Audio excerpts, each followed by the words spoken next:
Okay mga bossing, so meron tayo dito na Dodge. So hulaan nyo kung anong makina yan. So Dodge ito, Dodge.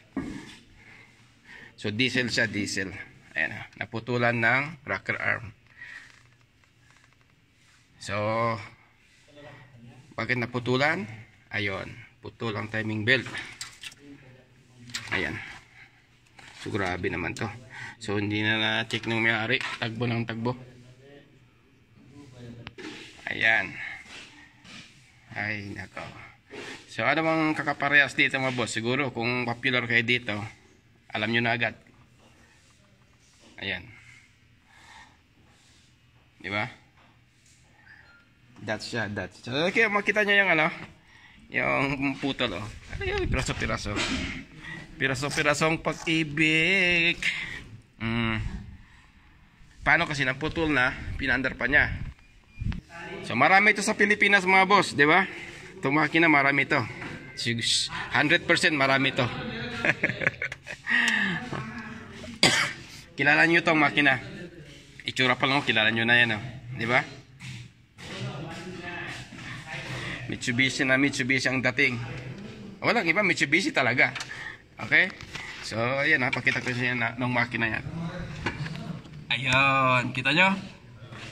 4D56. Ayan, diesel yan, mga bossing. Yan, naputulan. Kaya pag mga sasakyan nyo mga bossing, pag 100,000 kilometer na tumagbo mahigit, pa-maintenance nyo na yung timing belt para hindi maabutan.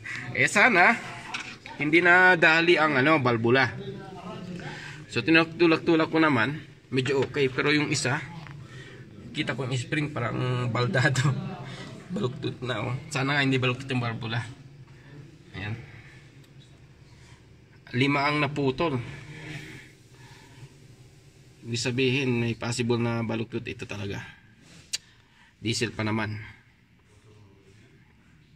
Ayan.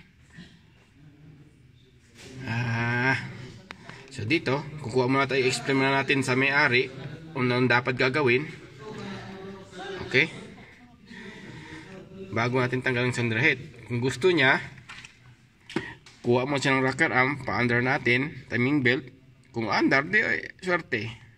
Pero kung hindi, bawa natin sa underhead. Subukan mo natin palit muna natin ng rocker arm, timing belt. So pag umandar, swerte siya.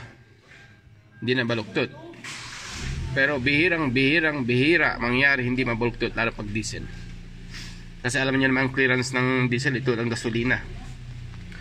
Mga gasolina pag naputulan, okay lang. Hindi na tatamaan agad ng barbula. Pero meron din na abutan. Sobrang lakas, bilis.